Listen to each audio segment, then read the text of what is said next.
지금부터 등비수열의 수렴 발산에 대해서 공부해 보도록 하겠습니다. 우리가 등비수열이요. 등비수열이 그 아래 n승이라는 이러한 일반항이 아래 n승이죠. an이 아래 n승이니까요. 이러한 수열은 어떤 수열이겠습니까? 초항이 r이고요. 두 번째 항은 r제곱, 세 번째 항은 r3승, r4승 이렇게 해서 아래 n승 이러한 수열이 바로 계속 r씩 곱해지는 이런 수열이 되겠죠. 그래서 첫째 항이 r이고요. 그 다음에 공비가 r인 이런 수열이 바로 r의 n승이 되겠습니다. 이러한 수열은 과연 우리가 수렴하는지 발산하는지에 대해서 공부를 해보겠는데요. 이 등비수열의 이 수렴 발산은 결국은 이 r 값에 따라서 수렴하기도 하고 발산하기도 합니다. 첫째, 만약 r이 1보다 크다.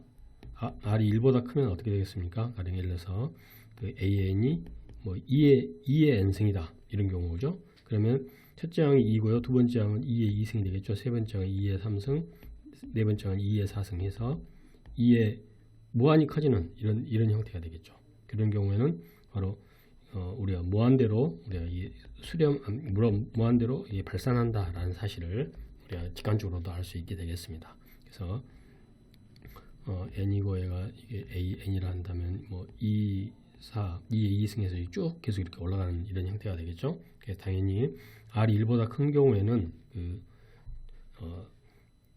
무한대로 발산하게 된다는 사실을 알게 되고요. 두 번째, 그러면 r이 1인 경우는 어떻게 되겠습니까? 그러면 an이 바로 1의 n승이라는 이야기죠. 그러면 첫째 항도 1이고 두 번째 항도 1이고 세 번째 항도 1이고 네 번째 항도 계속 111로 이렇게 된다는 이야기죠. 그래서 결국은 리미트 n이 무한대로 갈 때 결국 r의 n승은 결국 리미트 n이 무한대로 갈 때 1의 n승이니까 결국 리미트 n이 무한대로 가서 1이니까 결국은 1로 수렴한다 라고 해서 r이 1일 때는 이 극한값은 1이 되겠습니다. 그래서 수렴하게 되고요. 세 번째, r이 -1보다 크고 1보다 작을 때 이럴 때는 예를 들면 an이 이런 경우겠죠. 2분의 1의 가로의 n승 이런 형태겠죠. 그러면 첫째 항은 2분의 1, 두 번째 항은 4분의 1, 세 번째 항은 8분의 1, 네 번째 항은 16분의 1로 해서 점점 작아지게 되는 경우겠죠. 이런 애가 들일 것이고요. r이 0이면 어떻게 되겠습니까? 이 사이에 당연히 이거는 무한히 작아지니까 0에 수렴하게 되겠죠. 그리고 r이 0이면 당연히 0, 0, 0 이렇게 되니까 결국 0이 되겠고요. r이 예를 들어서 -2분의 1이면 어떻게 되겠습니까? an이 -2분의 1에 이거 n승이다 하면 첫째 항은 -2분의 1이 되겠고 두 번째 항은 짝수가 되니까 4분의 1이 되겠고 세 번째 항은 -8분의 1, 네 번째 항은 -16분의 1 이렇게 해서 결국은 이게 진동하지만 -2분의 1이고요. 2분의 1, 4분의 1, 8분의 1, 16분의 1 해서 이렇게 진동하지만 결국은 이게 0에 접근해가는 이런 형태가 되겠죠. 그래서 r이 -1보다 크고 1보다 작을 때 리미트 n이 무한대로 갈 때 r의 n승의 이 극한값은 0이 되겠습니다. 그래서 이것도 수렴하게 되는 경우죠. 네 번째, 만약 r이 -1보다 더 작은 경우, 작거나 같은 경우 r이 -1인 경우는 -1의 n승, an이 -1의 n승이라 한다면 이건 플러스 1과 -1을 계속 이렇게 이런 형태로 진동하게 되는 경우죠. 1이고 이게 -1이 되는 경우니까요. 당연히 이것도 발산하게 되겠죠. 그리고 r이 -1보다 작은 경우, 예를 들어서 an이 -2의 n승이다 라고 한다면 첫째 항은 -2가 되고 두 번째 항은 4가 되고 세 번째 항은 -8이 되겠죠. 네 번째 항은 16이 되고 다섯 번째 항은 -32 이런 식으로 해서 점점 n이 커짐에 따라서 2, 4 이런 식이 되겠죠. 그래서 이건 결국은 발산하게 된다라고 우리가 알 수 있게 되겠습니다. 그래서 우리가 등비수열이 우리가 r의 n승이라는 이런 등비수열이 수렴하느냐 발산하느냐는 결국 r 값에 따라서 달렸고요. 결국은 이 수렴하는 경우는 어떤 경우가 되겠습니까? 수렴하는 경우는 r이 1인 경우하고 r이 -1보다 크고 1보다 작은 경우겠죠. 그래서 수렴하기 위한 조건은 바로 r이 -1보다 크고 1보다 작거나 같은 이런 형태가 되겠습니다.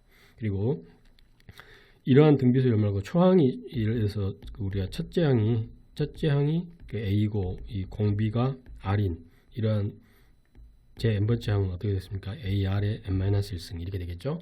이러한 수열 그 AR의 n-1승 같은 이러한 수열의 그 수렴 발산은 어떻게 되겠습니까? 만약 A가 0이면 모든 항은 뭐 다 0이죠. 초항이 첫째 항이 0이니까 계속 0이 곱해지는 거니까요. 그러면 A가 0이면 당연히 이건 수렴하게 되겠죠. 두 번째 A가 만약 0이 아니면 이제는 R이 -1보다 크고 1보다 작거나 같을 때 수렴한다. 그래서 수렴하기 위한 조건은 그 AR의 n-1승이라는 이런 수열이 수렴하기 위한 조건은 A가 0이거나 방금 이야기했던 등비 수열이 그 공비 R이 -1보다 크고 1보다 작거나 같은 이 두 가지 경우에 해당되겠습니다.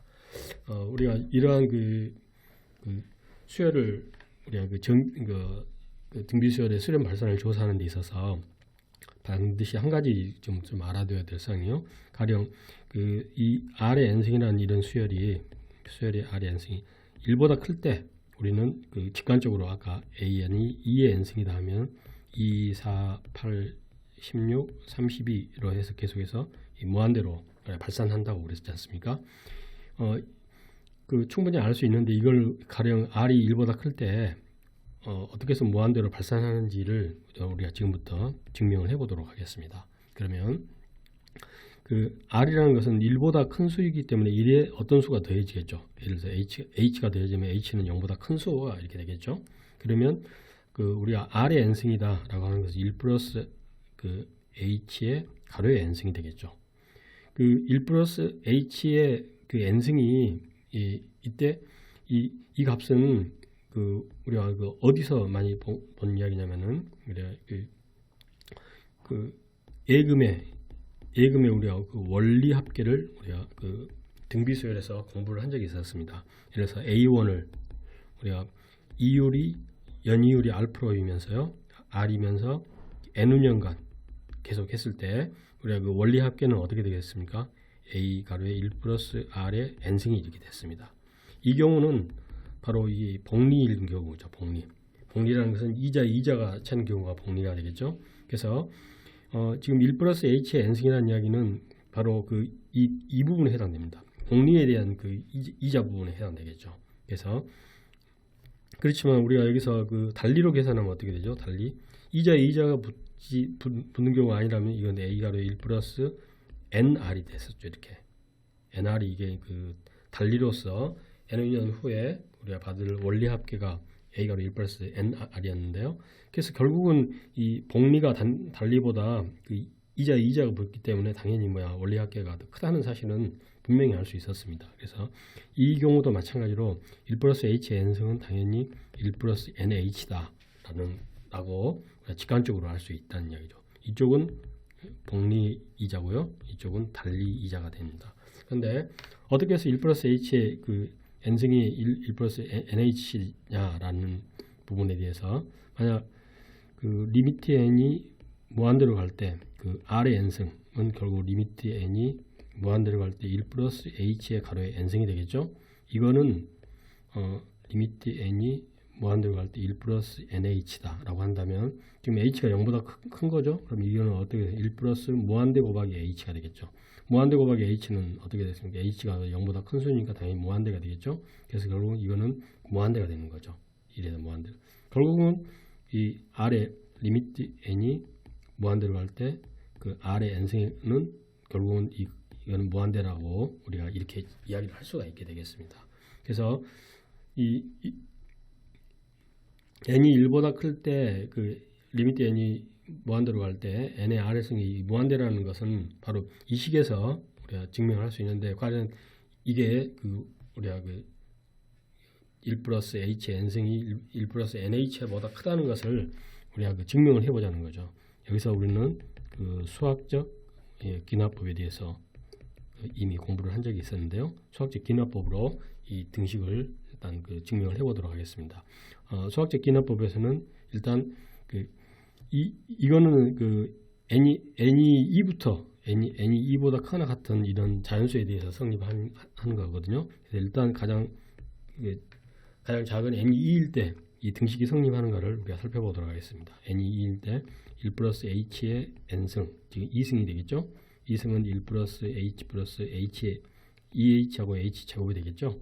그러니까 이거는 당연히 1 플러스 2h보다는 크게 되겠죠. 1 플러스 h 제곱만큼 더 더해지는 거니까요. 그래서 이 식은 n이 2일 때 그 성립한다라는 것을 우리가 알 수 있었습니다. 두 번째, n이 우리가 k일 때, 수학적 기납법은 일단 k일 때 성립한다고 가정하는 거죠.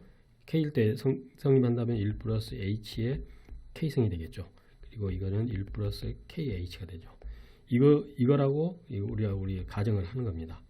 그래서 결국은 n이 k일 때 이 식이 성립하고 결론은 뭐겠습니까? n이 k 플러스 1일 때 즉 1 플러스 h의 k 플러스 1승이 1 플러스 k 플러스 1 h 이렇게 된다는 것을 우리가 증명해 주면 되죠. 그러면 일단 이러한 식이 성립한다고 가정을 하고요. 이 양변에 1 플러스 h를 양변에 곱하도록 하겠습니다. 그러면 1 플러스 h의 k가 되고요. 1 플러스 h가 곱해지고 당연히 플러스니까 부동 방향 안 바뀌겠죠. 1 플러스 kh의 1 플러스 h가 이렇게 곱해지는 상태가 되겠죠. 그러면 이쪽의 좌변은 1 플러스 h의 k 플러스 1승이 되고요. 우변은 어떻습니까? 이걸 전개하면 1 플러스 h 플러스 kh 플러스 kh 제곱 이렇게 되겠죠. 그래서 이 부분이 어떻게 되는 겁니까? 여기서 이 부분을 1 플러스 k 플러스 1h가 되겠죠. 그리고 여기가 kh 제곱이 되는 거죠. 그러면 이 식은 당연히 이게 플러스니까 결국은 1 플러스 k 플러스 1h보다는 크게 됐다라고 해서 결국 k 플러스 1일 때도 이 등식이 성립했다는 이러한 결론을 얻게 됩니다. 그래서 우리가 k일 때 성립했더니 k 플러스 1일 때도 성립한다는 이야기에서 그러므로 우리가 모든 자연수 n이 2보다 이것인 모든 자연수에 대해서 결국은 1 플러스 h의 n승이 1 플러스 nh보다 크다라는 이런 이야기를 우리가 할 수 있게 된다는 사실, 이 부분을 매일 좀 중요하게 생각해서 반드시 알아두시고, r이 1보다 클 때 어떻게 해서 이 무한대가 되는지 방금 이 부분에 대해서 꼭 증명을 알아두시기 바랍니다. 지금까지 우리가 등비수열의 수렴 발산에 대해서 공부를 했었는데요. 등비수열 r의 n승은 이 r 값에 따라서 수렴 발산이 결정됩니다. r이 1보다 클 때는 무한대로 발산하고요. r이 1일 때는 당연히 1이겠죠. 그리고 r이 마이너스라고 1 사이일 때 r의 n승은 0에 수렴한다. 그리고 r이 마이너스보다 작거나 같을 때는 진동 발산이 되는 거죠. 그래서 이 두 가지가 바로 이 수렴하게 되는 경우죠. 그래서 이 등비수열이 수렴하기 위한 조건은 r이 마이너스 1보다 크고 1보다 작거나 같다 등호가 들어가죠. 1일 때도 들어가는 거고요. 이렇게 이제 등비수열이 초항이 첫째 항이 a이고 공비가 r일 때 이 수렴하기 위한 조건에서는 당연히 첫째 항이 0이면 0으로 수렴하게 되겠죠. 그리고 나머지 부분은 r이 마이너스 1보다 크고 1보다 작거나 같을 때 이 등비수열을 수렴한다는 사실 알아두시기 바랍니다.